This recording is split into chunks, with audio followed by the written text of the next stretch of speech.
আমার যে গার্মেন্টস সোনামণি dress house garments এবং বুটিক্স একটা সেন্টার আছে, এটা আসলে আমি দীর্ঘদিন ধরে চালিয়ে যাচ্ছি। আর আমার এই বেনিফিশিয়ারিসরা কিন্তু সব মানে গ্রামে, তারা সারা বছর কাজ করে। আর আমিও যতটুকু পারি, যেমন বেড কভার, তারপরে কুশন কভার, বুটিক্সের কিছু কাজ আছে, এই জিনিসগুলো হচ্ছে আমি আমার আত্মীয়রা যারা ঢাকা আছেন তাদের মাধ্যমে আমি আসলে ঢাকায় দিই।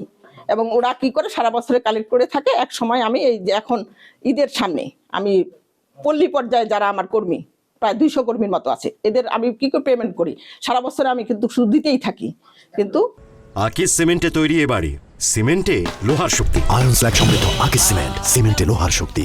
এই সামনে ঈদ দেখে ঢাকা গেছে যেহেতু, তা আমি বলছি যে আমার তো কিছু কিছু আছে যে যারা হচ্ছে ঈদের আগেই আমাকে অ্যাডভান্স পেমেন্ট করে, যে আমার এত পিস কুশন লাগবে, বেড কভার লাগবে, তারপরে পাঞ্জাবি, যেহেতু আমার বুটিক্সটা, আর বুটিক্সের কাজ তো একদিনই হয় না, একদিনে করা যায় না। বুটিক্সের কাজ করলে কিন্তু একটা পরিকল্পনা করে অনেক দিন ধরে করতে হয়। আর যার কারণেই হচ্ছে যে তারা মাসে যেটা বিগত ছিল সেটারও পেমেন্ট করছে, যার কাছে যতটুকু কালেক্ট ছিল, আবার কেউ কেউ অ্যাডভান্সও দিয়েছে।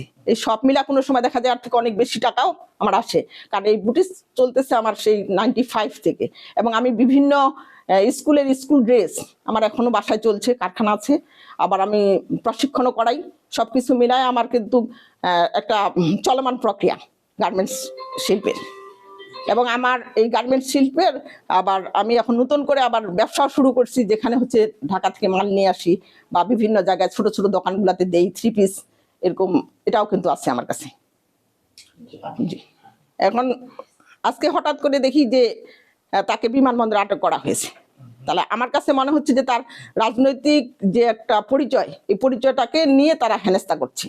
কিন্তু অরিজিনালি সে ব্যবসায়ী, মানে তার কি কাজে গেছে আমি সেটা জানি না, কিন্তু আমার এই কালেক্টটাকে মানে তার সাথে পাওয়ার কারণেই তাকে, তার রাজনৈতিক একটা পরিচয় আছে, এই জন্য তাকে এটাকে তিলকে তাল করে মিডিয়াতে প্রচার করছে।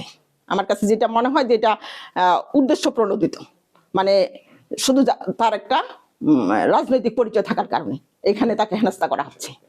একজন শিক্ষক, তিনি শিক্ষা প্রতিষ্ঠানে চাকরি করেন।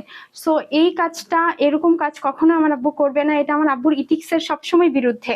এবং আমার আব্বুর আশেপাশে যারা মানুষ বা আমার আব্বুকে যারা চেনেন, তারা সবাই জানেন আমার আব্বু এরকম কোনো কাজ কখনো করতে পারবে না। এটা টোটালি আমার আব্বুর রাজনৈতিক পরিচয়কে ইউজ করা হয়েছে।